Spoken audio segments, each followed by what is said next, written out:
Bueno, muy buenas tardes a todos. Les damos la bienvenida a una conferencia más dentro de nuestro ciclo de conferencias sobre economía y orden mundial. Este ciclo es producto de la alianza entre la Academia Colombiana de Ciencias Económicas y la Red Asia, que desde el IEPRI, desde el Instituto de Estudios Políticos y Relaciones Internacionales de la Universidad Nacional, viene trabajando sobre temáticas de Asia. Somos un grupo de profesores de 4 facultades y el IEPRI de la Universidad Nacional. También hay profesores de otras universidades. Desde allí y con centro de operaciones en el IEPRI venimos trabajando temáticas relacionadas con Asia desde muy diferentes orillas, desde la ciencia política, desde la economía, desde la historia, desde la lingüística. Eh, y bueno, venimos trabajando en esta alianza que inició al inicio del año, al principio del año. Esta es nuestra sexta conferencia y hoy tenemos un tema que nos convoca, que es sobre la Alianza del Pacífico. Em, Realmente tenemos un gran invitado, conocedor del tema, el profesor Eduardo Pastrana Huelvas. Considero que es el académico colombiano que más ha trabajado el tema de la Alianza del Pacífico y pues tiene, por supuesto, también una hoja de vida que muestra que es bien prolífico en distintas temáticas, varias de ellas vinculadas con las relaciones internacionales. El profesor Eduardo Pastrana Huelvas es doctor en Derecho de la Universidad de Leipzig, Alemania. Allí hizo también su maestría en Relaciones Internacionales. Es abogado de la Universidad Santiago de Cali. Fue rector y director de investigaciones de esa universidad, de la Santiago de Cali. Es profesor titular de la Universidad Javeriana. Él está adscrito al Departamento de Relaciones Internacionales de la Facultad de Ciencias Políticas y Relaciones Internacionales. Es investigador senior de Colciencias. eh, es profesor invitado del Instituto de Ciencia Política, profesor invitado del Instituto de Ciencia Política de la Universidad de Leipzig, Alemania, consultor de la Fundación Konrad Adenauer de Colombia, la CAS. Es asesor de la Escuela Superior de Administración Pública, de la ESAP. Ha sido profesor de las universidades de Leipzig, de Castilla-La Mancha, España, de la Universidad del Valle y la Universidad Santiago de Cali. Ha publicado realmente numerosos libros. Ahora, comentando, te preguntaba, profesor Pastrana, pero son bastantes libros y efectivamente, sigo un poco haciendo la cuenta, estamos frente a cerca de 120 publicaciones de distinto orden en relación con derecho internacional, con relaciones internacionales, con memoria histórica militar y justicia transicional. Es miembro de la International Studies Association, ISA, de la Asociación de Estudios Latinoamericanos, LASA, de la Coordinadora Regional de Investigaciones Económicas y Sociales, CRIES, en la cual pues hace parte del Comité Académico de Honor. También hace parte de la International Political Science Association, la IPSA, y la Asociación Latinoamericana de Ciencia Política, la CIP. Entonces, bueno, sin más, le doy la palabra al profesor Pastrana. Diana, muchas gracias por tus palabras de bienvenida. Y primero que todo, quiero agradecerte a ti, porque fue iniciativa tuya el haberme invitado a nombre del IEPRI y a nombre de la Asociación Colombiana de Ciencias Económicas. Conozco mucho tu compromiso con estos temas, la dedicación y la producción que has tenido, y de verdad estoy verdaderamente agradecido para brindarme la oportunidad de poder dialogar sobre esta temática esta noche en estas condiciones de pandemia con ustedes. Entonces, nuevamente reitero esos agradecimientos. Yo he titulado mi presentación como La Alianza del Pacífico, más mitos que realidades. Y esto me lleva a parafrasear el título de un libro que editamos en 2014, que se llamaba La Alianza del Pacífico. Se abría signo de interrogación y decía, ¿mitos o realidades? Por lo tanto, el hilo conductor de hoy va a ser tratar de convencerlos que hoy en día, después de 8 años de haber sido fundada la alianza, alrededor de ella se tejen más mitos que realidades. Primero que todo, pues ya lo conocen, lo acabo de nombrar, la alianza fue fundada en el 2012 como un acuerdo económico que se autodefine a sí mismo, que es uno de los puntos que vamos a señalar, como un mecanismo de integración económica regional, y los estados fundadores son Chile, Colombia, México y Perú. Ahí pueden tener ustedes el mapa donde están los 4 miembros fundadores, y algo curioso de la alianza, a lo cual me voy a referir más adelante porque tiene la categoría de estados observadores, hoy todavía cuenta con 54 estados observadores, y en 2017, después del fracaso del TPP en la cumbre de Viña del Mar, se creó la categoría de estado asociado, que es un aspecto al cual me voy a referir más adelante. Ya les había dicho entonces que el hilo conductor que voy a seguir en esta reflexión es tomar los 3 objetivos que se plantearon los estados fundadores de la Alianza del Pacífico para tratar de entender, tanto en términos teóricos, pero también empíricos, si han sido alcanzados. Mi trabajo va a ser fundamentalmente es que no han sido alcanzados, y por eso subrayo más la idea de que alrededor de ella se tejen más mitos que realidades. Y estos son los 3 objetivos que se planteó la Alianza del Pacífico. El primero, construir un área de integración profunda enfocada en movimiento de bienes, servicios, capital y personas. Segundo, promover el crecimiento, el desarrollo y la competitividad de sus miembros. Tercero, crear una plataforma para la coordinación de políticas destinadas a la integración económica y la cooperación, con especial énfasis en el Asia-Pacífico. Ahí está el elemento geoeconómico. En el segundo aspecto está el de competitividad, y en el primero está el tipo de integración que supuestamente se debería construir. Y ahí voy a centrar el análisis que voy a hacer.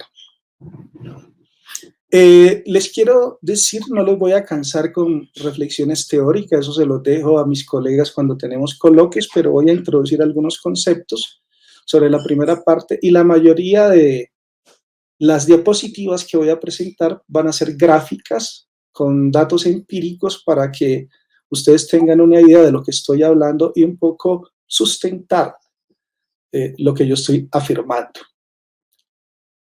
Primero voy a partir de la idea que se conoce en las teorías del regionalismo sobre regionness. Esto se refiere fundamentalmente a cuándo se constituye una región en términos políticos, cuando en una región se construyen determinadas arquitecturas de gobernanza regional para gestionar multilateralmente algunos asuntos que les competen a los estados. Y se habla de que hay 5 niveles de esa capacidad de gobernanza o de regionness. El primero, el espacio regional, se refiere fundamentalmente a la contigüidad, es decir, a la unidad geográfica delimitada por ciertas barreras físicas o naturales que comparten los estados que hacen parte de ella. Va a estar también marcadas hoy en día por características ecológicas, donde la gente desarrolla una suerte de relaciones translocales, transfronterizas y transnacionales. El segundo elemento es el del complejo regional, donde surgen patrones de interdependencia económica, es decir, hay comercio entre los estados, hay una memoria colectiva de una identidad más extendida que puede tener raíces históricas, y hay una gobernanza de los asuntos regionales, sean económicos, políticos, ambientales o de otra naturaleza, a partir de la creación de ciertas instituciones poco desarrolladas. Hay fundamentalmente espacios de diálogo político y de concertación, pero fundamentalmente no hay organizaciones permanentes. El tercer aspecto que se señala es el de sociedad regional, ya que hay una región más de derecho formal, como se plantea desde la teoría jurídica, está caracterizada por la aparición de una serie de diferentes actores, además de los estados, organizaciones no gubernamentales, empresas transnacionales, grupos de interés. Se hacen uso de una serie de mecanismos de gobernanza basados en normas. Aquí hay una red normativa institucional ya mucho más sólida, mucho más condensada. Ese es el caso, por ejemplo, de ASEAN y también de la Unión Europea, la ASEAN tal vez en una etapa inicial, porque las organizaciones formales e instituciones sociales juegan un papel crucial en este proceso que lleva a la construcción de la comunidad y de la región en particular. El cuarto nivel se conoce como la comunidad regional y es un sujeto activo con una identidad clara y una capacidad institucionalizada de gobernanza. Es más, habla con voz propia, tiene lo que se llama actorness. En términos jurídicos tiene personalidad jurídica de derecho internacional, y es el caso de la Unión Europea, como la Unión Europea habla a nombre de sus Estados miembros en los asuntos que le competen a la Unión Europea, que son fundamentalmente económicos. Y eso implica que tiene una estructura de legitimidad con respecto a la sociedad civil, a toda la sociedad transnacional, y trasciende las fronteras del Estado. Construye paulatinamente una identidad colectiva y las relaciones se caracterizan por la confianza mutua que han ido construyendo los Estados miembros, a tal punto que incluso pueden generar estructuras de soberanía compartida. El último nivel es totalmente utópico, no existe el Estado-región, eso siempre se ha planteado con la idea de la unión política de la Unión Europea. Conocemos la historia, no me voy a detener en eso, por lo tanto, sigue siendo planteado como un lugar de llegada en lo que se conoce como las teorías de la integración. Para aterrizarlo un poco ya al concepto de las teorías clásicas de la integración, para medir un poco qué tipo de diseño institucional tiene la Alianza del Pacífico, recuerden ustedes brevemente que las etapas de la integración son los siguientes. Lo anterior lo estaba planteando más en términos políticos, los niveles de regionness, y es la primera etapa es la zona de libre comercio, donde se eliminan las barreras arancelarias y no arancelarias entre los estados. Hay hasta cierto sentido una libertad de comercios, acuerdan la acumulación de origen, la cláusula de origen y ciertos mecanismos que permiten poco a poco la liberalización del comercio de productos. La segunda etapa es la unión aduanera, donde se construye un arancel externo común y se logra la perfección de la libertad del comercio de servicios. El caso, por ejemplo, de la Unión Europea, que llega a ese nivel ya cuando se firma el Tratado de Maastricht a comienzos de los 90, y eso se conoce tradicionalmente como las 4 libertades: la libertad de tránsito de mercancías, la libertad de tránsito de servicios, la libertad de tránsito de personas, la libertad de tránsito de capitales, y que se constituye a partir de la eliminación de las barreras técnicas, jurídicas y físicas entre los estados que construyen ese proceso de integración. Ya las fases finales, que es lo que logran los europeos con el euro a partir del 2002, la unión monetaria, y se intensifica más la unión económica, hay una integración total de los factores productivos y hay una soberanía compartida en términos de la moneda común. Sobre el euro hay toda una serie de debates y todavía los Los europeos arrastran algunos problemas de diseño, pero hasta ahí, y sigue funcionando a pesar de las crisis que hay con respecto al Brexit y las crisis financieras que hubo en Grecia, España y en Irlanda, incluso en Italia. ¿Por qué se los planteaba de entrada? Porque primero, ¿qué es la Alianza del Pacífico? La Alianza del Pacífico no es un proyecto de integración profunda. Ahí se está tomando un concepto que ha sido clásico en el desarrollo de la integración europea, que son dos: la expansión, hasta dónde puede llegar Europa, cuántos estados pueden ser miembros de la Unión Europea, y la profundización, es decir, se puede llegar más allá de la integración económica a una integración política. Eso es profundización de la integración.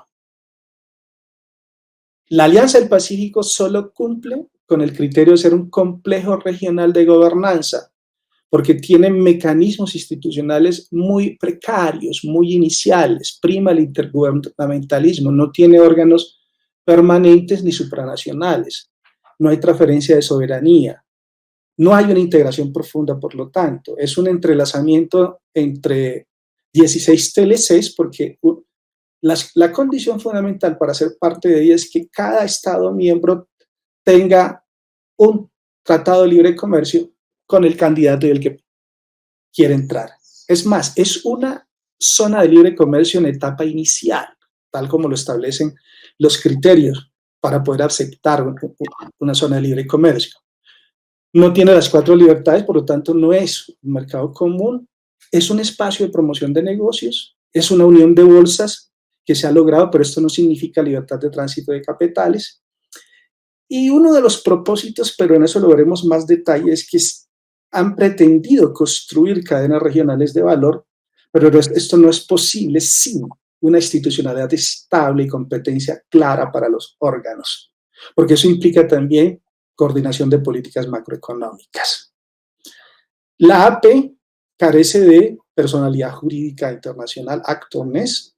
Mientras la Unión Europea puede firmar acuerdos de libre comercio o representar a sus Estados miembros en las rondas comerciales o en otro tipo de escenarios donde se discuten cuestiones sobre la agenda global, la AP no.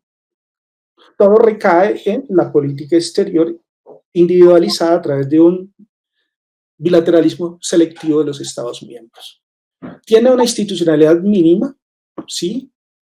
Como lo decía, es una zona de libre comercio en un estadio inicial de formación.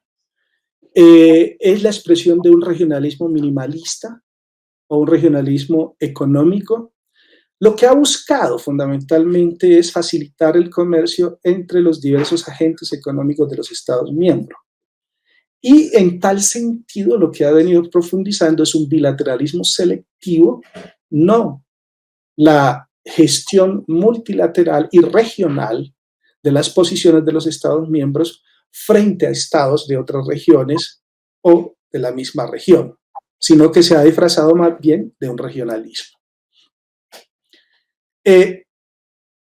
La AP, por ejemplo, no ha logrado lo que es fundamental en las sociedades regionales o lo que es fundamental en las comunidades regionales, mucho más desarrolladas, y es que tienen que crearse bienes públicos regionales, fondos de cohesión, que permiten fortalecer la capacidad de competitividad o las transformaciones productivas o las reconversiones tecnológicas de los Estados miembros, para poder lograr algo que desde un momento se trató de plantear, que es el fomento de las cadenas regionales de valor, pero eso es un punto al cual me voy a referir un poco más en detalle más adelante. Por lo tanto, su diseño institucional implica que la Alianza del Pacífico no tiene competencias de concertación consensual, es decir, no habla en nombre de sus Estados miembros. Sus Estados miembros no hablan con una sola voz. Cuando entran a negociar con otros actores, negocian por separado. Por eso no son un bloque en términos de lo que implica la consolidación de bloques de acuerdo a los niveles que vimos anteriormente y que fortalece la capacidad de negociación de quienes hacen parte de ellos. Y por eso constituye una vulnerabilidad para su profundización y sostenibilidad como proyecto de regionalización. En términos gráficos, un poco la metáfora aquí, eso es la P, una red de tratados de libre comercio, del que más tiene obviamente es Chile, ¿sí? No una zona de libre comercio basado en un criterio que en América Latina hemos denominado el regionalismo abierto, es decir, podemos articularnos con estados de afuera y no necesariamente la región se construye con los estados de aquel espacio regional al que pertenecemos. Pero bueno, ese es un debate mucho más amplio. Y aquí llegamos a unos datos que son importantes para entender. Miren esta comparación. Aquí tienen ustedes datos desde el 2002, porque en trabajos que hemos hecho en la red de estudios regionales de la Alianza del Pacífico, donde pertenecen colegas y grupos de investigación de varios institutos de América Latina, pero también del Asia y de Europa, tomamos como punto de partida para el análisis el momento en que inicia el boom de las commodities para América Latina, o sea, entre el año 2002 y el 2003. Y observen ustedes que el comercio fundamentalmente de los Estados miembros de la Alianza del Pacífico es con el resto del mundo, no entre ellos. Si ustedes toman los datos, igual ahora se los voy a presentar, no llega entre el 2002 y el 2018 y tampoco en el 2019, ni siquiera el 3% o roza el 3% entre ellos y el 97% es con el resto del mundo. Esto es contrario a lo que es entre los mismos europeos, entre ASEAN, entre América del Norte, entre los procesos de integración que hay en África, etcétera, etcétera. Entonces, allí, en términos empíricos, hay un gran problema frente a lo que debe ser la integración, porque debe fomentar el comercio entre los Estados miembros y los datos nos demuestran totalmente lo contrario. Y esto sería un poco la lectura de la gráfica anterior. Les decía, un 2.82%. En algunos momentos de las exportaciones, entre ellos las importaciones llegan al 3.7%, mientras hacia afuera miren las cifras distintas, pero aclaro aquí, el comercio con el resto del mundo no es del bloque, no ha sido negociado por el bloque, sino que es producto de las relaciones comerciales entre los Estados miembros con socios a nivel bilateral. Este no es un comercio de bloque. Y ahí es donde se empieza a caer, digamos, la idea de la existencia de la Alianza del Pacífico como un bloque o proceso de integración. Y hay mucha serie de obstáculos entre ellos. Hay baja complementariedad entre estos países, con excepción de México. México con el TLC, el NAFTA que fue después renegociado, por toda la crítica que se le puede hacer a las maquilas, ha aumentado su capacidad para producir bienes con alto valor agregado, con componentes tecnológicos. El gran problema de México es el componente social o el impacto social que eso ha tenido, pero eso tiene que ver con el modelo interno. El resto de los tres, fundamentalmente, siguen con una estructura de exportación fundamentalmente basada en commodities para los estados asiáticos y para el resto de países industrializados. Otro de los grandes problemas, después veremos otras gráficas, los elevados costos de transporte y comunicaciones.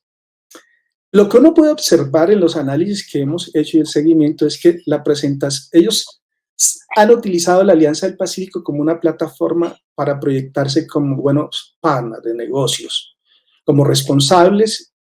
Produjo un contraste interesante la Alianza del Pacífico al comienzo de su fundación con Mercosur.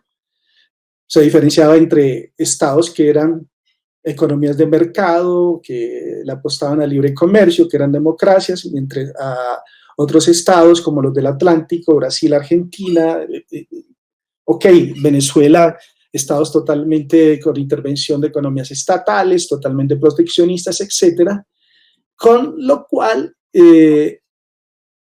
muchos definieron, y este es un colega mío del Giga de Hamburgo, de Atlef Noltes, planteó de que la Alianza del Pacífico más bien es una especie de estrategia de nation branding, o sea, de status seeker, una especie de marketing para proporcionar no el bloque, sino las economías de los Estados miembros hacia afuera, y no precisamente para fortalecer la integración a partir de las observaciones que se vienen haciendo en los últimos 8 años. Algo que sí valdría la pena reconocerlo, así tomamos Chile desde el 2012, aquí hay un problema de datos, los demás vamos a verlo desde el 2002, y es que sí hay un aumento interesante de las inversiones entre los estados miembros de la Alianza del Pacífico. Por ejemplo, Chile es el campeón, y con los destinos a donde tenemos, a donde más ha invertido es hacia Perú, después vamos a ver los datos. Aquí vemos en términos absolutos, miren, Chile ya comparativamente es el campeón. Aquí vemos la inversión hacia Colombia. Bueno, aquí tenemos Falabella, tenemos una serie, y no quise entrar en detalle de los distintos sectores donde se ha producido, pero observen ustedes, por ejemplo, aquí los flujos hacia Colombia y de dónde proviene, ¿sí?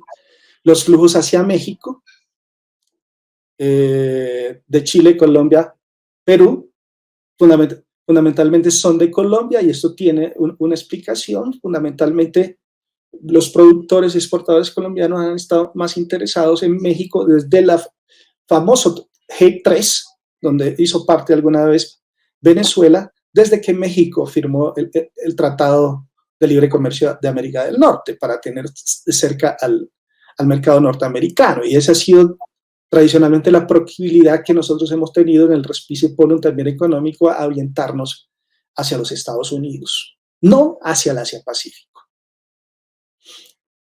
Aquí tienen un tanto entonces la lectura un poco de las gráficas, donde ustedes pueden ver lo que se ha alcanzado en inversiones, pero se podrá discutir. Es posible que si se nota, si se compara con la inversión de otros países, no de la región, de economías emergentes, de países industrializados, obviamente va a ser mucho mayor. No nos vamos a comparar aquí con China. Simplemente quiero resaltar que algunos aspectos positivos entre la Alianza del Pacífico, entre los miembros.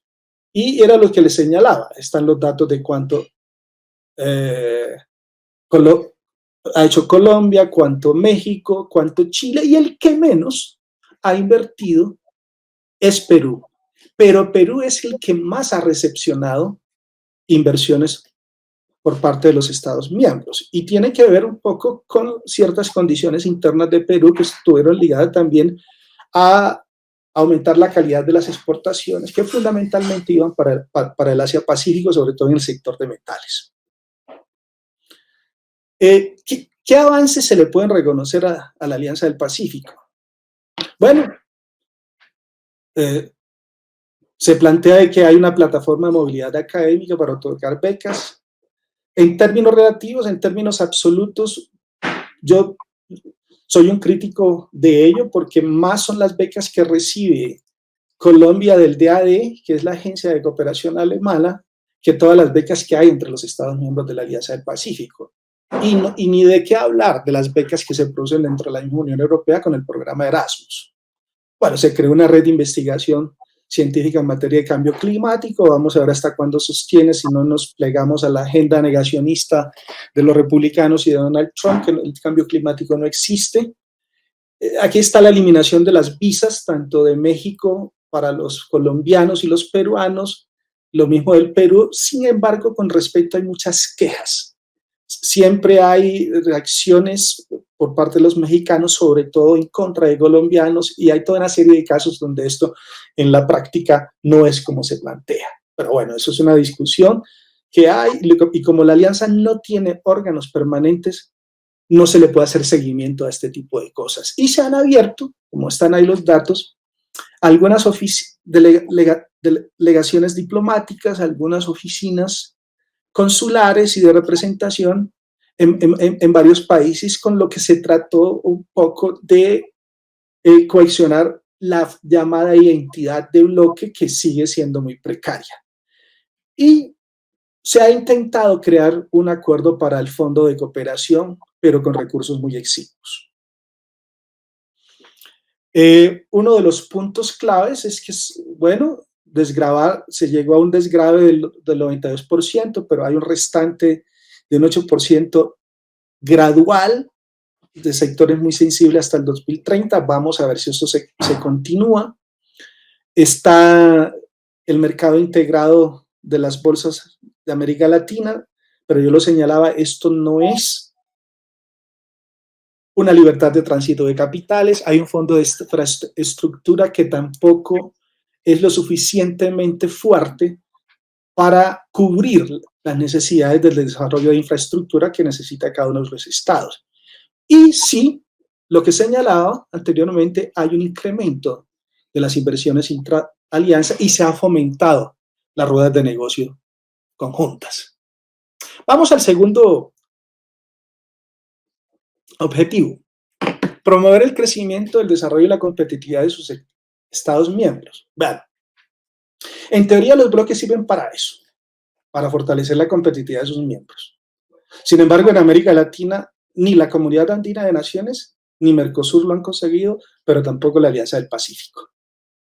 Porque no basta desarrollar la acumulación de origen y las cadenas regionales de valor para ser lo suficientemente competitivos. Hay que ir mucho más allá en la medida en que haya mayor conexión a los eslabones superiores de las cadenas globales de valor, y esa es la idea de los bloques, como en Europa se puede apreciar, o en ASEAN. Ese ha sido uno de los objetivos fundamentales de la alianza, la producción conjunta de los productos. Para eso sirven las regiones, no quedarse en el complejo regional, sino ir a la sociedad regional, para de esta manera tratar de exportar productos con mayor valor agregado y no commodities hacia otros países. Y esto es lo único que permite generar más riqueza a las regiones. Desde que se planteó este objetivo, han existido estudios y conceptos por parte del BIP, qué posibilidades se podrían dar entre distintos países en algunos sectores. Esto siempre ha caído en oídos sordos. Aquí tienen ustedes algunos ejemplos, pero no solamente ha sido el BIP, también ha sido institutos de universidades, también lo han sido agencias especializadas. En uno de los trabajos que nosotros publicamos en el 2008, y hay un libro que le puedo poner a disposición, se lo voy a enviar a Diana y a la Asociación Colombiana de Ciencias Económicas para que lo puedan leer. Ahí hay un trabajo muy interesante de mi colega Germán Prieto sobre las cadenas regionales de valor, donde están estos datos sobre en qué áreas se podrían dar, dónde estarían las fortalezas. Pero más allá del diagnóstico y la recomendación, todo esto que ustedes tienen allí se ha quedado en una mera recomendación. Ahí pasamos a Chile, que es uno de los más activos. Chile, por toda su infraestructura minera, muy ligado a una industria química importante, ha desarrollado algunos programas binacionales de cooperación con el Perú, debido a las características mismas también de su estructura productiva, pero también de la oferta exportadora que tienen, y algunas cosas han avanzado, pero no al nivel donde se podría establecer claramente: aquí hay una cadena regional de valor con peso y grandes capacidades de competitividad, más allá de las commodities que tanto Chile como Perú siguen importando. México es el que mejor registra, y era lo que yo les señalaba anteriormente, donde su vinculación al NAFTA obviamente tiene un grado de industrialización mayor, y hay una serie de sectores donde la transferencia tecnológica que se ha producido con el desplazamiento de empresas de Estados Unidos, de Canadá, pero también europeas, también chinas y otras, para aprovechar el mercado norteamericano. Esto ha generado unos polos de desarrollo en algunos estados mexicanos, y esto ha generado también unos polos tecnológicos. El gran problema de México, es lo que se discute es cuanto a su modelo interno, que esto no se ha revertido en una mejor distribución de la riqueza, pero es el que mejor condiciones tiene de los países de la Alianza del Pacífico en términos de una oferta exportadora con mayor valor agregado. Obviamente que la mayor parte va hacia los Estados Unidos, algo a Canadá, y ahí es donde está la gran dependencia que tiene México con respecto a Estados Unidos, que es muy alta, que llega aproximadamente a un 85% en algunos casos, como se mueve el análisis. Y ahí habrían algunos ejemplos. Se han planteado una serie de recomendaciones siempre, que van desde la inserción de las pymes, los incentivos para financiar todos estos procesos, crear sistemas de información para la búsqueda de socios, directorio de proveedores, promover el desarrollo y la articulación de industria de servicios en los sectores intensivos en recursos naturales, etcétera, pero donde haya mayor valor agregado, pero no han tenido tampoco eco. Miren esto que hace parte del trabajo que publicó mi colega Germán Prieto en el libro que editamos en el 2018 sobre la Alianza del Pacífico, sobre la debilidad en cuanto a la estructura productiva de los países. Ya hay un nuevo trabajo que va a ser publicado a finales de este año, donde se avanza al 2018 después de haber recabado y cruzado los datos, pero la tendencia se mantiene. Mire que incluso del 2005 para acá nosotros nos hemos deindustrializado más. Si ustedes observan las cifras claras y la contrastan con las oscuras, van a observar que entre el 2005 y el 2015 nos hemos deindustrializado y reprimarizado mucho más en Colombia. Pero no solamente es un problema de Colombia, también el Perú. Y en cierto sentido, a veces el de Perú es un poco más preocupante en términos de su estructura productiva y de su oferta exportadora y de su dependencia fuerte en las commodities. Nosotros sí hemos tenido crecimiento económico de la exportación del petróleo, el carbón, el ferroníquel, los tradicionales y las otras, pero hacia el resto del mundo no tenemos una oferta con valor agregado. Miren el caso chileno. Chile muestra obviamente un componente con mayor agregado tecnológico que Perú y Colombia, pero el de México aquí expresa claramente dónde México se destaca como tal con respecto a lo que yo les había señalado, y una de sus razones fundamentalmente es pertenecer a el Tratado de Libre Comercio de América del Norte, que México podría ser un eslabón o una especie de locomotora que pudiese arrastrar a los demás miembros de la Alianza del Pacífico si realmente hay una concertación política para lograr que haya mayor transferencia de tecnología y que puedan haber mayores encadenamientos productivos con valor agregado. Miren cómo entre nosotros, a pesar de que es un 3%, fundamentalmente exportamos manufacturas y pocas materias primas. Eso es lo que se puede desprender de esta gráfica. Este es el caso colombiano. Por ejemplo, Colombia hacia los Estados miembros de la Alianza del Pacífico fundamentalmente exporta manufacturas. Al resto del mundo exporta materias primas, como las que yo señalaba anteriormente.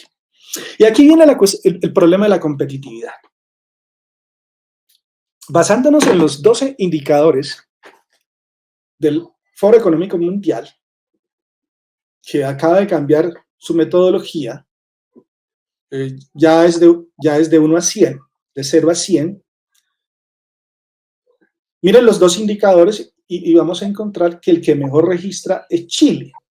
Y claro, ahí vamos a encontrar que Colombia tiene una serie de puntos vulnerables que va desde la infraestructura. Estaremos mejor en Perú en algunos casos como la educación, etcétera, etcétera, pero entre nosotros podría ser un referente en cuanto a la competitividad. Pero si llevamos esto a una comparación que haríamos con los de ASEAN o con los estados asiáticos a los que les queremos exportar o con quienes queremos competir, ahí nos cambia la ecuación. Y ahí encontraríamos que ahí hay problemas en la medida en que cómo vamos a variar, digamos, el componente de nuestras exportaciones para ser más competitivos y depender menos de las commodities. Y miren lo siguiente. ASEAN, y estamos tomando aquí los 4 estados fundadores: Malasia, Tailandia, Indonesia, Singapur y no a Filipinas. Salvo cuando veamos comparativamente, Chile se destaca, no somos competitivos frente a los miembros de ASEAN. Si incluimos más actores, ya no los de ASEAN, y señalamos ASEAN porque en el 2014 y en el 2016 se plantearon opciones de impulsar acuerdos interregionales entre ASEAN y la Alianza del Pacífico para generar mecanismos interregionales que permitiesen impulsar y fomentar las inversiones, el comercio, donde supuestamente éramos menos competitivos, éramos más complementarios, y esto podría dinamizar más la capacidad exportadora e impulsar la competitividad de los estados de la Alianza del Pacífico. Por eso es la comparación que hacemos con ASEAN, pero vimos que nos arrojan los datos. Ahora miren con actores ya industrializados o potencias emergentes como China. Y ahí nos encontramos que también estamos por debajo de los indicadores de competitividad con estos actores. Por lo tanto, esto nos demuestra que la Alianza del Pacífico no nos ha servido tampoco para aumentar la competitividad entre los miembros. Y aquí estaría cómo sería el ranking.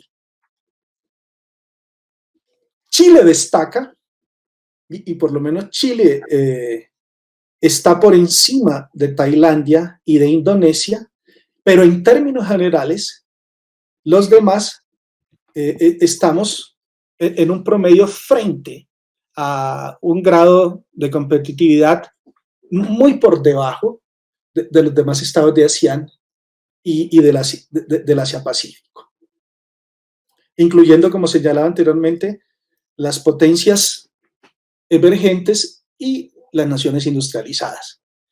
Y aquí hay una serie de vulnerabilidades que tenemos. Nosotros tenemos una inversión muy baja en ciencia y tecnología. La peor es la del Perú, la de Colombia es del 0.24 con respecto al PIB.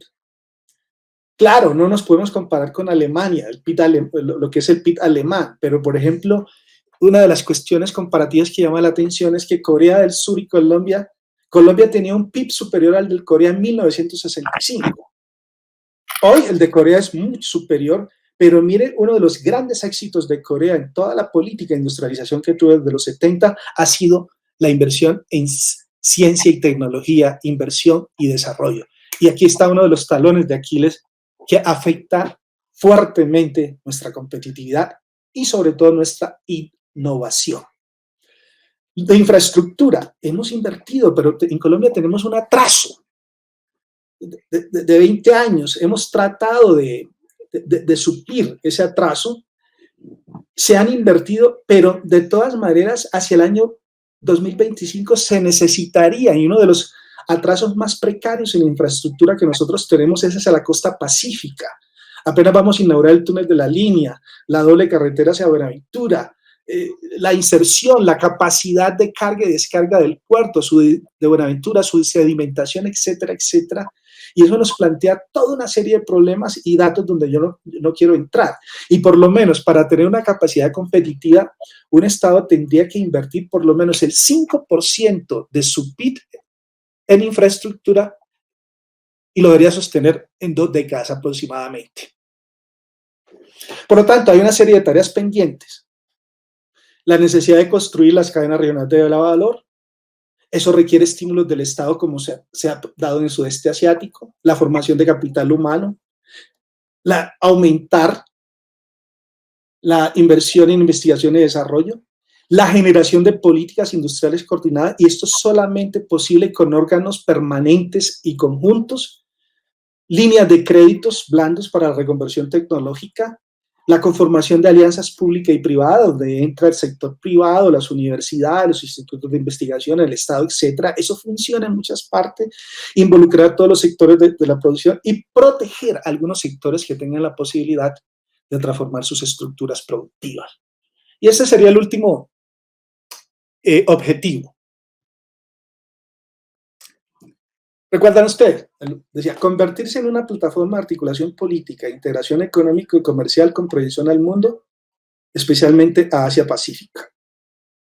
Bien, los Estados miembros que comparten TLCs, entre ellos, y una serie de instrumentos de internacionalización de la economía de las inversiones, comparten algo que algunos teóricos han llamado cross-regionalism, o sea, regionalismo cruzado, en el sentido en que han creado una plataforma o un marco de acción regional, pero no para integrarse fuertemente entre ellos, sino para buscar alianzas con estados por fuera de la región. Es una especie de interregionalismo, no dentro de la misma región. Y la apuesta geoeconómica, por supuesto, fue fundamentalmente hacia el Asia-Pacífico, entendiendo que las proyecciones marcan que tanto los flujos de inversión y de capital no vendrán en el futuro fundamentalmente de Estados Unidos y de Europa, sino de las economías del Asia-Pacífico. ¿Cómo se ha comportado, por ejemplo, el flujo de inversión extranjera a Colombia de algunos países? Vemos, por ejemplo, que todavía el país asiático que más ha invertido históricamente en Colombia es Japón. Ahí tienen ustedes los datos, pero China empieza a repuntar. Corea ha mantenido unas inversiones tradicionales, pero Singapur tiene. El comercio nuestro hacia el Asia-Pacífico, que es uno de los puntos vulnerables más graves. Sí. Vemos, por ejemplo, que nuestras exportaciones han crecido un poco, pero no lo suficiente, simplemente para que sean importantes, y seguimos teniendo déficit comercial con todos los estados del Asia-Pacífico, así no sea relevante en términos de lo que es las exportaciones, la estructura comercial o intercambio comercial que tenemos con Estados Unidos, que es donde somos muy dependientes. Y está aumentando con China fuertemente. Con China ahí se nota cómo va aumentando, incluso aumentó fuertemente desde el año 2010 para acá. Perú tiene unos inversionistas constantes. Las exportaciones de Perú son importantes hacia China, fundamentalmente en el periodo de crecimiento de China y su demanda de metales en todo el proceso de su desarrollo industrial que tuvo en los últimos años. Hay una baja a partir de 2013, pero China sigue demandando y por eso Perú es uno de los socios más importantes de China en la región, como lo es Chile, como es Argentina y como lo es Brasil. Por eso, en ese sentido, Sudamérica es el primer socio de China en el hemisferio occidental. Ahí están las importaciones del Perú. Aquí tenemos México. Aquí no están las de Estados Unidos, que son las más importantes, pero tampoco no las podemos despreciar. Y aquí estarían las exportaciones de México con el Asia-Pacífico, ¿sí? Y las importaciones de México. Obviamente importa mucho de China. Y ahí México sí tiene una relación muy importante que ha venido creciendo con China, donde los chinos se le han apostado fuertemente a esa relación con México, que entre otras cosas con la cláusula que se introdujo en la última revisión del TLC, donde no se podía celebrar un acuerdo de libre comercio con aquellas economías que no fueran economías de mercado. Eso estaba dirigido fundamentalmente hacia China, pero eso es una de las grandes confrontaciones geopolíticas y económicas que hay. Aquí tenemos el flujo de inversión hacia Chile. Las exportaciones de Chile son importantes hacia China, el cobre fundamentalmente, pero no solamente, los chilenos conquistaron el mercado del vino en China y hay otra serie de productos que son relevantes también en el mercado chino, donde pro Chile y los chilenos han sabido aprovechar muy bien este mercado en crecimiento. Bien. Para ir terminando entonces, encontramos que los Estados miembros habían creado la Alianza del Pacífico también para una plataforma hacia el TPP, que fue la estrategia del gobierno de Obama para contener a China, el Trans-Pacific Partnership, pero como sabemos el señor Donald Trump en el 18 se retiró. Esto llevó a que los estados que habían impulsado se reunieran con urgencia y crearan el CPTPP, es decir, el Progressive Agreement for Trans-Pacific Partnership and Progressive, para rescatar lo que habían planteado. Y lo interesante es que esto permitió también una reunión en Viña del Mar, porque uno de los grandes problemas que ha tenido Colombia en su inserción en el Pacífico es que no hace parte de la PEC, por lo tanto no puede ser parte del CPTPP, y es el único de los 4 socios de la Alianza del Pacífico que no está articulado a estos foros, que son importantísimos de cara a consolidar y profundizar relaciones con los Estados miembros del Asia-Pacífico en esa región donde se construye confianza. Hay una serie de mecanismos institucionales que son fundamentales para ampliar este tipo de relaciones. Y por eso se creó una figura en ese momento que se denominó el Estado asociado, para vincular a la Alianza del Pacífico una serie de estados, inmediatamente lo que fueron los estados que allí señalamos. Por ejemplo, Nueva Zelanda, Canadá, Singapur y Australia presentaron candidaturas, se iniciaron las negociaciones, los demás están haciendo cola y Corea del Sur ha mostrado interés. Pero curiosamente, el estado que ha frenado el avance de ampliar la conformación de los miembros de la Alianza del Pacífico con la categoría del estatus de Estado asociado es el gobierno Duque, porque es totalmente proteccionista. E incluso Piñera le hizo un reclamo a Duque en la última cumbre en Lima, que él creía que el que iba a frenar la Alianza del Pacífico era AMLO, y no él. Además, ese fue todo un programa de campaña y la presión que hicieron gremios como Fedegan frente a la competencia fuerte que podía hacer Nueva Zelanda y otros, llevaron a que se frenara este proceso de ampliación y de negociación y de inserción de Colombia hacia con estos estados del Asia-Pacífico. Esa es una discusión muy amplia que hay. El otro punto es, con respecto a China, la Belt and Road Initiative, el BRIC, donde es una estrategia, yo me imagino la profesora Diana, que es experta, acaba de escribir un texto muy interesante sobre esto y lo ha publicado, donde China viene desplegando desde 2013 una estrategia geoeconómica a través de la que busca fijar estándares económicos internacionales, exportar sus excesos de capacidades, un proyecto que se traslapa con la ruta marítima y terrestre de la seda. Esto ha planteado también un capítulo para América Latina, porque esto plantea una forma de globalización paralela. Y entre otras cosas, América Latina representa un mercado de productos y servicios financieros de inversión con carácter económico, donde para los chinos la Alianza del Pacífico ha despertado mucho interés, donde la figura también de Estado asociado pudiese caber. Chile es el único país que hasta el momento ha suscrito el memorando con China sobre el BRIC. Para Colombia, el gran tema de Colombia es que nosotros seguimos teniendo tareas pendientes frente a los estados, el resto de los 4 estados. Es decir, elevar la capacidad de nuestros exportadores hacia el Asia-Pacífico sigue siendo muy precaria. La inversión de los estados del Asia-Pacífico ha sido importante, pero podría ser más. No hemos logrado construir la identidad regional. No hemos podido contribuir, y esto es culpa de todos los estados, a la creación de cadenas regionales de valor. No hemos avanzado mucho en el desarrollar proyectos de infraestructuras que nos inserten más al Pacífico y lo facilite.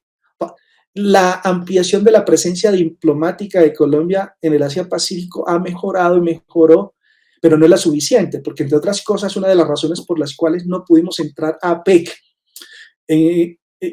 a comienzos de la década pasada es porque con el primer gobierno de Uribe cerramos las embajadas de Australia y de Tailandia, y cuando Colombia presentó la candidatura, estos dos estados nos bloquearon y aprovecharon también para India para bloquear a China. Es decir, hay una serie de errores que también se han cometido en términos diplomáticos, y nos queda también cómo ampliamos la agenda con los países de la cuenca del Pacífico.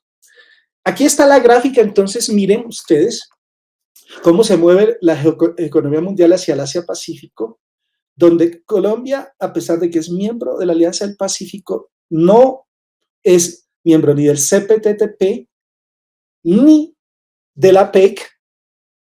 Está todo el planteamiento si no existe la posibilidad de que la Alianza del Pacífico pueda hacer una proyección también para el RCEP que se creó el año pasado bajo el liderazgo de China, o otro de los megabloques que se están formando, porque entre otras cosas, sí, la Unión Europea ha seguido con su política del interregionalismo, lo logra con Canadá después de que fracasa el Transatlantic Trade Investment Partnership, que era el homólogo del TPP, y queda por fuera los Estados Unidos. Entonces, uno de los grandes dilemas que tenemos es, a pesar de que se siguen planteando la creación de megabloques, de estándares comerciales paralelos a los tradicionales de Occidente, hasta dónde la Alianza del Pacífico y la estrategia nuestra de inserción es válida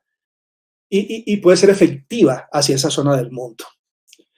Como conclusiones, entonces, lo que les decía, la Alianza del Pacífico tiene más mitos que realidades. Ha fallado sustancialmente en alcanzar los objetivos que se propuso. Deberá desarrollar más su infraestructura institucional si pretende coordinar las políticas comerciales entre sus miembros, pero también las macroeconómicas, las industriales, negociar en bloque, avanzar con la figura de Estado asociado. Los estados tienen que desarrollar la agenda interna, deben mejorar su calidad educativa en investigación y desarrollo, mejorar la infraestructura de transporte y comunicación, e incluso de suministro de energía. Esto es importantísimo para cualquier inversionista.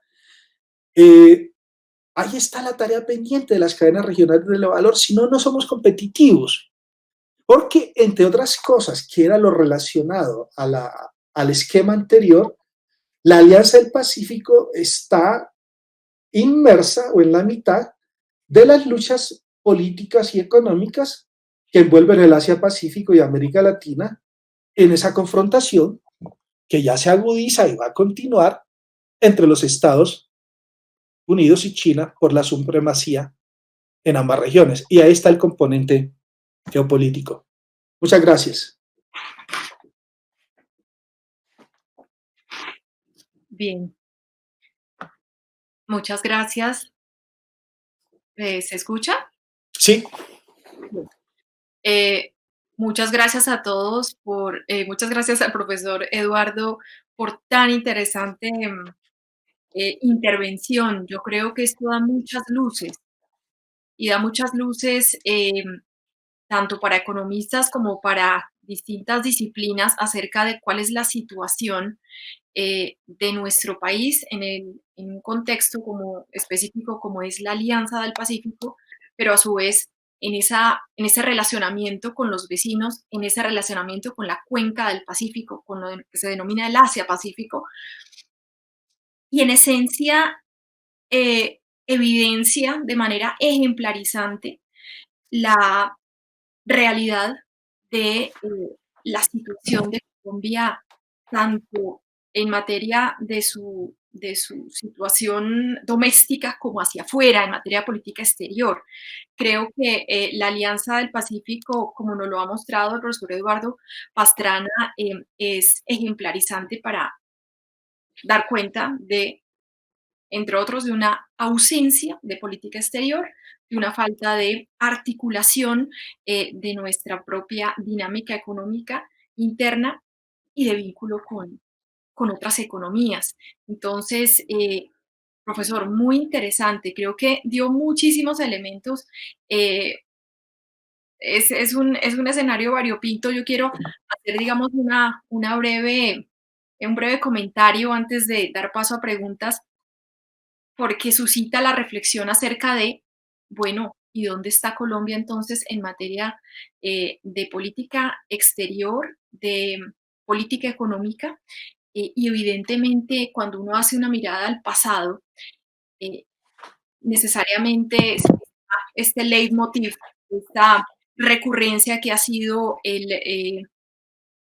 la ausencia de una mirada hacia afuera, una tendencia a la endogamia, y una tendencia a la endogamia que se manifiesta claramente desde, casi que desde el inicio de la República, eh, y ya cuando se mira un poco el presente, lo que es el siglo presente, definitivamente venimos de una serie de gobiernos que no han contribuido precisamente a esa mirada. Habría que hacer un poco la excepción con el caso del presidente Santos, el gobierno de Santos, en términos de una apertura, de una búsqueda de relacionamiento con el Asia-Pacífico y cierto interés en algún momento, pero nunca tuvo, digamos, una continuidad que diera lugar a unos resultados concretos, lo evidencia el profesor Pastrana en esa mirada hacia atrás. Eh, y efectivamente lo que hay son apenas unos intentos o conatos, más bien, de búsqueda de relacionamiento, pero no hay una estrategia, no hay una política. No hay una mirada en el largo plazo, no hay tampoco una mirada integral, no hay un acercamiento a los vecinos que evidencie lo que dice el profesor Pastrana. Bueno, esto no es un bloque, esto no es un proceso de integración. La Alianza del Pacífico se queda corta y simplemente es una red de tratados de libre comercio, como nos lo dijo hace unos minutos. Entonces, en ese contexto estamos frente a eh, una situación muy seria y más en este momento de pandemia, si lo ponemos en un contexto donde hoy nos está eh, cuestionando esta situación de pandemia frente a nuestro relacionamiento también con el mundo, como no en materia de política exterior, en materia económica. Y ahí la pregunta, porque veo que en el chat de hecho es una de las inquietudes, entonces, ¿cuál es el futuro de la Alianza del Pacífico, profesor Faustino? A ver, en primer lugar, la Alianza del Pacífico ya ha perdido lo que fue su nation branding, o sea, esa etiqueta de marca que inicialmente generó mucha expectativa desde su fundación y que llevó a que muchos estados aplicaran como miembros observadores de la alianza, tanto de América Latina, América del Norte, Europa, Asia, hasta llegar a 54. Y ese era uno de los discursos de los presidentes durante mucho tiempo, donde decían, mire, nosotros somos el proceso de integración más exitoso, todos los ojos están puestos en la Alianza del Pacífico y todos quieren comerciar con nosotros, porque nosotros somos las economías más estables de la región. Entonces ahí se planteaba un contraste, obviamente, con el ALBA de Venezuela, el Mercosur muy proteccionista de Brasil, y lo sigue siendo, de Argentina, ¿no? De economías muy cerradas, pero también se cuestionaba un poco un modelo intervencionista en la economía por parte del Estado, es decir, un debate entre una visión neoliberal de la Alianza del Pacífico a una visión muy desarrollista o neodesarrollista o estatista del Atlántico, entre lo que llamamos en un momento dado el conflicto este-oeste en América, en Sudamérica o Atlántico-Pacífico, porque eso hacía parte también del concepto de que estas eran democracias más estables, las de la Alianza del Pacífico, tenían instituciones más estables y respetaban más los acuerdos, tanto de inversión, los acuerdos comerciales, y no nacionalizaban y confiscaban al inversionista extranjero. Y eso funcionó muy bien, pero eso se agotó. Se agotó porque lo que ha sido la vulnerabilidad, y es que otro argumento que siempre los presidentes, las cancillerías, incluyendo la nuestra, en debates que tuvimos con muchos tomadores de decisión, decían, mire, es que es exitosa porque es pragmática, porque no es burocrática. Entonces, lo primero que uno le llama, bueno, aquí hay una visión neoliberal, entonces creer que poco Estado, eso implica éxito. Cuando sí, la crítica que se hacía es que la CAM y otras se volvieron demasiado burocratizadas. Eso no es cierto si se mira históricamente. El problema del funcionamiento de la integración en América Latina es que se presidencializó. Y desde los 90, los Estados miembros de la CAN empezaron a meterse en las competencias de los representantes permanentes de la CAN y de estos mecanismos de integración, los obstaculizaron y así frenaron la integración a tal punto de que empezaron a tomar decisiones contrarias, y no era porque se hubieran burocratizado, sino porque se le quitaron las competencias y esto se presidencializó, se volvió una estructura intergubernamental. Entonces no había quien les hiciera seguimiento a los acuerdos, los administrara, sino que los presidentes tomaban decisiones y después todos se estancaban. Eso es lo que le está pasando a la Alianza del Pacífico en este momento. Después viene el problema de las visiones encontradas, obviamente, entre Chávez y las negociaciones por parte de Perú y Colombia de los TLCs con Estados Unidos y la Unión Europea. Entonces, con esto quiero rebatir que el problema no es de que la existencia de órganos se vuelven un obstáculo para la integración. Por el contrario, que fuera de la Unión Europea no funcionaba si no tuviese órganos permanentes, competentes y con atribuciones claras. Pero ¿qué es lo que pasa con la Alianza del Pacífico? Se reúnen las cumbres, no se ha vuelto a producir una cumbre en este momento. Y entonces llegaban los acuerdos, le pasaban a las cancillerías tradicionales y al que le tocaba asuntos multilaterales o cualquier otro, se lo endilgaban, lo colapsaban y no funcionaba nada.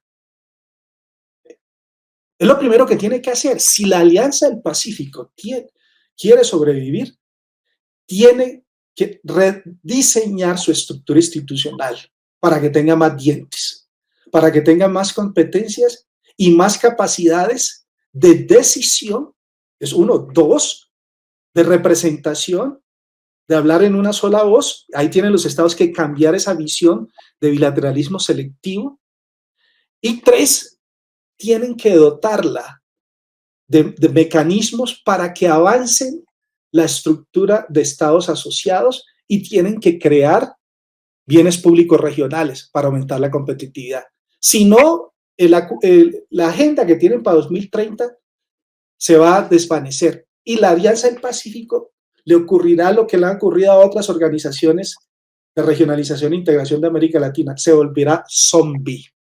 Esa es una categoría no mía, sino de un colega, Detlef Nolte, que dice, en América Latina hay un mausoleo de modernidades y hay una serie de organizaciones zombies. Cada 5 años se crean funcionan mal, dejan de funcionar y se crean unas nuevas. Eso le puede pasar a la Alianza del Pacífico.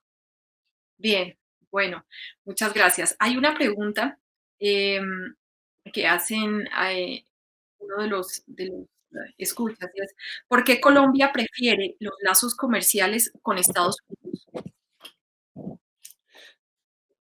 Esa pregunta tiene muchas respuestas. Voy a tratar de ser muy conciso, pero antes de plantearlo, corrijo, algo que anteriormente había dicho, a ver, un lapsus. Uno de mis anfitriones es la Academia Colombiana de Ciencias Económicas. Correcto. A ver, primero que todo, las raíces históricas es el respice pollo. De la pérdida de Panamá, de la doctrina Suárez, donde Colombia pasó de ser una potencia regional del siglo XIX, que libertó a varios países y fue reconocida porque impulsó una serie de procesos de institucionalización en América Latina, a ser una potencia, no, a ser un estado periférico en términos de los asuntos regionales desde la pérdida de Panamá. La apuesta de las élites, desde Marco Fidel Suárez, y eso es recurrente hasta hoy en día, esa es nuestra marca, es que hemos considerado de que la única manera de garantizar nuestro desarrollo económico y nuestra seguridad es plegarnos incondicionalmente a los Estados Unidos. Y siempre hemos estado insatisfechos. Y ese es un hilo conductor que uno encuentra en toda la historia. ¿A qué ha llevado eso? A que también hemos privilegiado la vía del Atlántico, ¿sí? Las relaciones con el Atlántico y con el norte. También hay unos estudios interesantísimos en cómo muchos de nuestros exportadores, de nuestras empresas medianas, grandes, sobre todo las que exportan a Estados Unidos, se valen mucho de la red de colombianos que están en Estados Unidos, porque entre otras cosas hay problemas de manejo del inglés. Entonces esas redes ayudan a que haya fluidez, a que haya mayor dinámica de las actividades comerciales, que no las tenemos en Europa. Por eso son mucho más complejas, y como no hemos avanzado en la agenda interna de preparar nuestros expertos, de crear capital social en ese sentido, capital humano en ese sentido, y además de conocimiento de nuestros posibles socios y las culturas, tú lo sabes perfectamente frente al caso chino. Somos el país de la región que menos estudios sobre China y Asia tiene. En cambio, hay campeones como los argentinos y como los chilenos, y los peruanos nos llevan encima incluso los ecuatorianos, ¿sí? Entonces, nos hemos concentrado allí. Y eso lo descuidado durante mucho tiempo. El presidente López tuvo una frase histórica que dice: nosotros somos el Tíbet suramericano. Y además hay estudios también que plantean de que tener la capital en el centro del país y más vinculado al Atlántico, hemos descuidado el Pacífico. Nuestro Pacífico es la zona más atrasada que tenemos. Entonces no hay, digamos, razones históricas para ello. El problema es que se ha demostrado que si no diversificamos nuestra canasta exportadora y nuestros posibles socios como inversionistas, en la medida en que emerge un mundo más multipolar y donde los polos de desarrollo son mayores, la dependencia que tenemos histórica frente a Estados Unidos va a acentuar la vulnerabilidad que tenemos de depender de un socio fundamental en términos comerciales, y no digamos en los de seguridad. Supuestamente le íbamos a aprender a Chile y a Perú dentro de la Alianza del Pacífico, pero no lo hemos hecho. Entonces, para finalizar, hay factores históricos, hay aspectos de formación y educación, hay aspectos geográficos, hay una cultura empresarial que ha sido facilista, que no ha arriesgado, y entre otras cosas porque la mayor parte de lo que nosotros exportamos es volumen y es una calidad no muy desarrollada para el gusto de los consumidores norteamericanos, porque, por ejemplo, en el caso europeo, los europeos son más individualistas y más exigentes, y a pesar de que siempre tuvimos sistemas generales de preferencia con la Unión Europea y tenemos TLC, no hemos sido capaces de conquistar el mercado europeo por incapacidad de una agenda interna de formar a nuestros exportadores en el conocimiento de esos mercados. Entonces es un problema también de cultura empresarial. Entonces son muchos los factores. Bien, muchas gracias, Eduardo. A eso se le suma además la situación actual de esta coyuntura, pero donde vemos que no es mucho más que una coyuntura y donde Estados Unidos, eh, seguimos muy alineados a Estados Unidos y Estados Unidos viene en un proceso paulatino de declive, lo cual nos implica un riesgo enorme en materia de, como se dice coloquialmente, poner todos los huevos en la misma canasta, ¿no? Y allí, bueno, con mayor razón, la necesidad de mirar hacia otros horizontes y de hecho, volver a pensar, como se hizo más hacia mm, el siglo XIX, inicios y mitad del siglo XIX, mirar hacia el Pacífico, que en algún momento se trabajó en ello. Bueno, es lo que se requiere, digamos, es el mandato si realmente somos conscientes de lo que nos está significando esta enorme dependencia y donde efectivamente hay mucho por hacer, como lo dice el profesor Eduardo, en términos de construir capital social, en términos de construir capital humano, cultura empresarial y todos estos elementos unidos a la geografía y toda una serie de vínculos. No es fácil, digamos, decir cuántos y cuáles son. Es toda una red de factores que confluyen. Bien, yo creo que ya también en aras del tiempo, un poco porque también las preguntas fueron más o menos similares, iban sobre lo mismo que estuvimos comentando, yo creo que vamos cerrando. Mm, yo quiero agradecer de verdad el haber aceptado la invitación, profesor Eduardo, y compartirnos el conocimiento y la experiencia que tiene sobre el tema y esa mirada eh, de contexto, porque además ahí vemos cómo no estamos frente a una postura netamente desde la ciencia política, desde las relaciones internacionales, sino que se abordan temas de la economía que, bueno, nos vinculan con los economistas.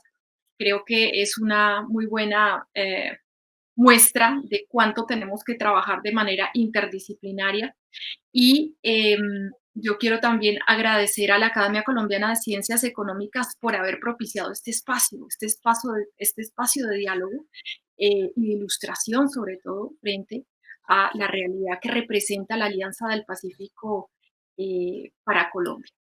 Entonces, profesor, muchas gracias y bueno, ojalá podamos compartir en el futuro nuevamente en un ciclo como este. Diana, muchas gracias. Y se me olvidaba algo que es un pretexto que siempre tuvimos y hay que hacer un esfuerzo para superar ese pretexto. Y es que primero teníamos que resolver el conflicto y después nos insertábamos al mundo. ¿Hasta cuándo vamos a quedarnos allí? ¿Sí? Y entonces son muchos los factores y bueno, ya habrá tiempo para seguirlos conversando.